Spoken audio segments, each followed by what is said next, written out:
உன்னை நான் என் சொந்த பொண்ணு மாதிரி பார்த்தேன். இந்த வார்த்தையை எங்கேயோ கேட்ட மாதிரி இருக்குல்ல? எங்கன்னு பார்க்கலாமா? நிறைய பேருக்கு ஆஃப்டர் மேரேஜ் அவங்களோட மாமியாரை அம்மான்னு அழைக்கிற பழக்கம் இருக்கு. நிறைய பேருக்கு அம்மா இல்லாம அவங்க அம்மாவா தெரிஞ்சிருக்கலாம். இல்ல ரொம்ப ஃப்ரெண்ட்லியா அம்மான்னு கூப்பிட்டுருக்கலாம். இல்ல உங்க ஹஸ்பண்ட் அம்மா அம்மான்னு சொல்றதுனால அவங்கள அம்மா நீங்க கூப்பிட்டுருந்துருக்கலாம். அப்படி கூப்பிட்டதோட மட்டும் இல்லாம அவங்கள நம்ம அம்மா மாதிரி தான் ட்ரீட் பண்ணவும் ஆரம்பிப்போம். புது வாழ்க்கை, புதுசா கொடுத்த மனுஷங்க எல்லாமே ரொம்ப ரொம்ப அழகா இருக்க மாதிரி இருக்கும். நாட்கள் போக போக ஏதாச்சும் ஒரு மிஸ் அண்டர்ஸ்டாண்டிங், ஏதாவது ஒரு ப்ராப்ளம் வரும்போது இது அப்படியே கொஞ்சம் டிஸ்டர்ப் ஆகுற மாதிரி இருக்கும். கொஞ்சம் கொஞ்சமா அவங்க நம்மள அவங்க பொண்ணு மாதிரி ட்ரீட் பண்ண மாட்றாங்கன்றத நம்மளால ஃபீல் பண்ண முடியும். ஆனா ஓப்பனா எதுவுமே கேட்க முடியாது.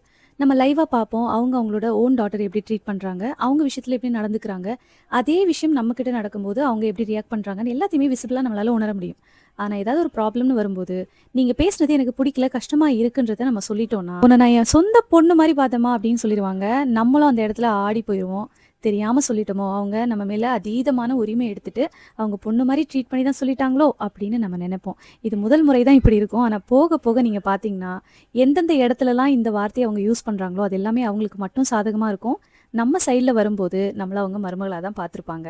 இதுல நான் என்ன உங்களுக்கு சொல்ல வரேன்னா, எந்த உறவுகளுக்கு என்ன டைட்டில் இருக்கோ, அத அப்படியே ஃபாலோ பண்ணுங்க. அம்மா அம்மா தான், மாமியார் மாமியார் தான். நீங்க மாமியாருக்கு அம்மா வேஷம் கட்டி, அவங்க அம்மா மாரி நம்மள பார்த்துப்பாங்கன்னு நீங்க நம்புனீங்கன்னா, நெறைய இடத்துல நீங்க காயப்படுற மாரி சிச்சுவேஷன்ஸ் அமையும். ஸோ மாமியார மாமியாராவே ட்ரீட் பண்ணுங்க. நீங்க ஒரு நல்ல மருமகளா நடந்துக்கங்க. இந்த அம்மா பொண்ணு ரிலேஷன்ஷிப்லாம் அவ்ளோ சீக்கிரம் இதுல ஒர்க் அவுட் ஆகாது.